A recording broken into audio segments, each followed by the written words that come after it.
अस्सलाम वालेकुम, नमस्कार।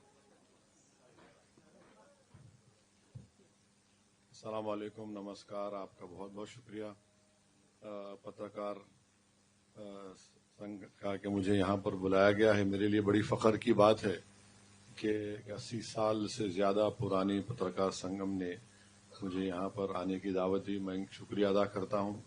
बल्कि आप लोग मई जून से मेरे को इनवाइट कर रहे थे, मगर किसी बिना पर नहीं आ सका। मगर ये बैठ के बोलना मेरे लिए बड़ी तकलीफ दे, स्ट्रेंज बात है। मैं उम्मीद करता हूं कि मेरी दाढ़ी की सफेदी को देखकर आप तो नहीं कह रहे हैं कि बैठकर बोलो। तो मैं हमेशा खड़े रहना चाहता हूं, लोगों को खड़ा करना चाहता हूं, और मेरा मानना यह है कि जब तक इंसान खड़े नहीं हुआ उसको उसका हक नहीं मिलता। तो मुझे जो टॉपिक दिया गया कि present political scenario and future of AIMIM, तो इसमें इंट्रोडक्टरी पहले 2-3 पॉइंट्स आपको बोलकर फिर MIM के बारे में बोलता हूं। आप तो पत्रकार हैं, मुझसे बेहतर जानते हैं कि हमारी संसद में नंबर ऑफ जो फर्स्ट टाइम MPs लोकसभा में है वो 2014 से 260 है। तो इसका मतलब यह है कि आधे से ज्यादा MPs न्यू कमर्स होते हैं। और बीजेपी ने भी 2024 के चुनाव में अपने करीब 24% सिटिंग MPs को बदल दिया। मगर जो भी जीत किया है वो मोदी के नाम पे था और कुछ नहीं था, ना कुछ पॉलिसी थी, ना उसको पॉजिटिव वोट था। फिर दूसरी बात यह है कि जो हमारी भारत का जो डेमोग्राफी है, एक वास्ट सोशल डेमोग्राफी है। 50% पॉपुलेशन 25 साल से कम उम्र की है। 65 साल की पॉपुलेशन जो है वो 40 साल से कम उम्र की है।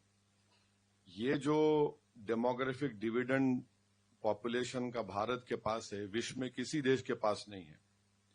और जब ये विंडो बंद हो जाएगा तो हमको जब अंदाजा होगा, आज तो एक जादूगर दिल्ली में बैठकर मैजिक शो कर रहा है, तो मैजिक शो में कभी वो अपनी टोपी से या अपने जेब से फूल निकालते, कभी ये निकालते, जो भी निकालते, मगर ये जो डेमोग्राफिक डिविडेंड का नुकसान हमको होने वाला है, ये जब बंद हो जाएगा, जब उसका अंदाजा होगा। और जब हमारी डिपेंडेंट्स ज्यादा रहेंगे, हमारी पॉपुलेशन ओल्ड होना शुरू हो जाएगी, और उस वक्त बहुत चैलेंजेस पैदा हो जाएंगे, मुश्किलात पैदा हो जाएंगे। तो मेरा मानना यह है कि मौजूदा प्रधानमंत्री वजीर आजम एक जनरेशन को डिसअपॉइंट नहीं किए, वो 2 जनरेशन को डिसअपॉइंट कर दिए।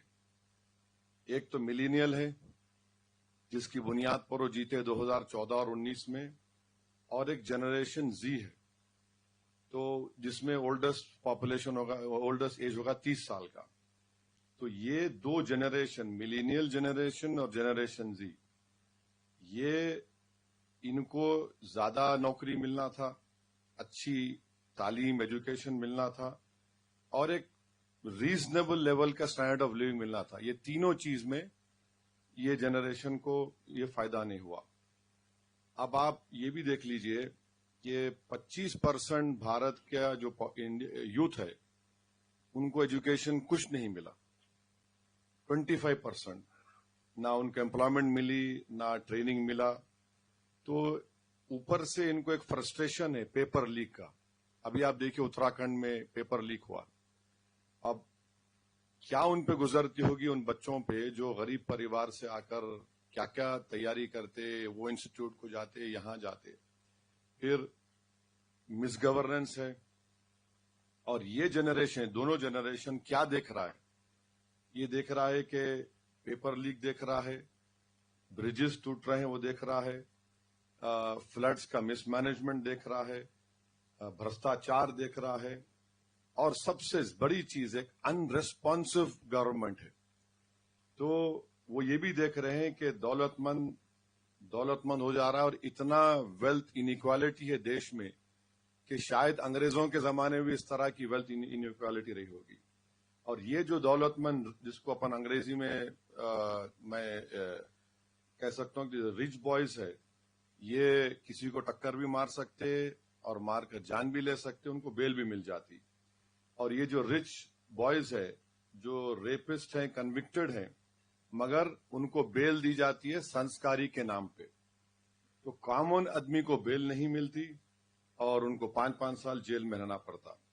तो ये जो सोशल चेंजेस हमारे देश में हो रहे हैं, ये डिफाइन करता है प्रेजेंट डे पॉलिटिक्स को।